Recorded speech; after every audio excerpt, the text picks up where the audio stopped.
Para mí el hecho de ser considerado una figura importante dentro del medio artístico mexicano, más que ser un elogio o un motivo de vanagloriarme, es un motivo de mucha responsabilidad, porque vivimos en un país con una tradición bastante precaria en la música clásica, o bastante incipiente. Si tú comparas a alguien como Octavio Paz o Carlos Fuentes o Juan Rulfo, ya con esos tres nombres tienes muchísimo espacio de la cultura cubierto. Si dices los pintores mismos, Frida Kahlo, Diego Rivera, si quieres, los muralistas, nada más con ellos. Y cuando dices compositores mexicanos, bueno, sí, Silvestre Revueltas, Manuel Ponce, el mismo Kerjeri, que para mí es el más grande de todos los compositores mexicanos de todos los tiempos. Pero en un momento dado, ya los intérpretes de música clásica nos quedamos en un término casi secundón, casi secundario. Y finalmente es muy difícil destacar en un país sin esa tradición cultural musical en el ambiente de la música clásica como músico. Y yo lo he logrado, pero mucho, a fuerza de mucho trabajo. En realidad el hecho de ser un ícono para mucha gente en la cuestión de la música clásica tiene que ver con cómo quiero canalizar mi trabajo, a quién quiero canalizarlo y cómo es mi presentación, cómo me presento. Tratar de en un momento dado ver qué vas a vender y a qué público va a ser dirigido. Y en ese sentido, pues sí, yo no conozco flautistas de pico en Europa o en Estados Unidos o en Japón que hayan tratado de acercarse más todavía como un ícono de la juventud. He hecho años enteros de conciertos didácticos en secundarias.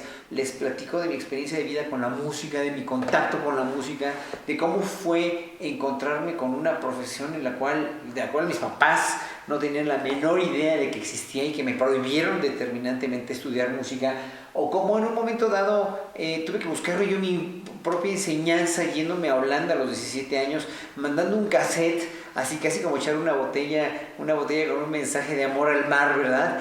Y a ver quién la encuentra. Pues mandé un cassette al Conservatorio de Ámsterdam, me aceptaron cuando tenía yo 17 años, me largué lo antes posible de México porque no había quien enseñar aquí la flauta dulce. Entonces a partir de eso pues me he abierto muchas puertas con la gente joven.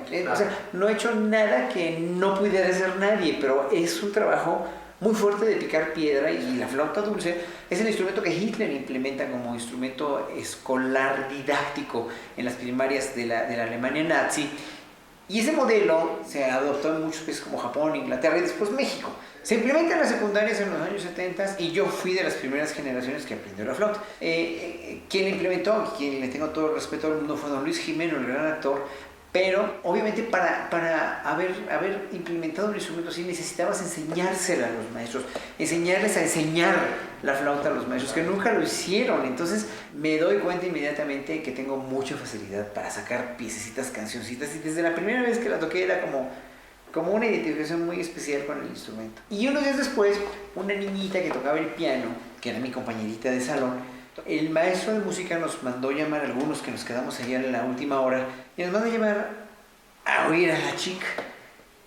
¿Y cuál fue mi gran sorpresa de oír por primera vez una sonata de Mozart, que yo en mi vida la había oído tocada en el piano? Y con esa sonata de Mozart tocada por esta niña, pues tuve una epifanía, tuve una revelación así maravillosa. Pero algo me pasó en ese entonces, en ese momento, y dije, yo quiero hacer esto. O sea, no hay cosa que más impresionante me parezca que oír esta música y tocar esta música, ¿no? Entonces, descubrí precisamente que tenía dos cosas que son fundamentales para tener en cualquier profesión. Una es facilidad o talento, ¿no? Cualidades genéticas, y otra es pasión. Entonces a partir de ahí descubrí la flauta, ¿no? Y claro, la dirección me vino ya mucho más tarde, a los 30 años, que fue gracias a que el entonces director del Festival Internacional Cervantino, Sergio Vela, me encargó que trajera yo de Israel música barroca en hebreo. Hay música barroca que los compositores de varias ciudades italianas y francesas donde el judaísmo era un poco más tolerado y aceptado, habían encargado música, ¿no?, para esas festividades judías. Entonces, nunca se había hecho en México. Yo la traje de Israel en el año de 92. Y en el año de 93 fundé la Capella Cervantina, que es era un grupo con jóvenes muy, muy jóvenes, que se circunscribían la mayoría de ellos al Conservatorio Nacional de Música, donde soy profesor de tiempo completo, y a partir de ahí empecé a hacer pininos y hice una carrera como director. La carrera de dirección en la música barroca, y eso también tiene que saberlo el público, no es como una carrera de dirección de orquestas sinfónicas. En esa época, en la época barroca, estoy hablando de 1600 a 1750 aproximadamente, no existía la figura del director como alguien que mueve las manos y que está al frente de una orquesta, ¿no? El mover las manos no es nada más marcar el tiempo. El ser director de una orquesta implica ser el líder y quien va a imprimir toda su concepción musical y toda su concepción estética cuando está recreando una obra con la orquesta. La música barroca es muy diferente, y más en la música renacentista, obviamente. Y yo me aboqué a esa tarea, a ser un director de música barroca.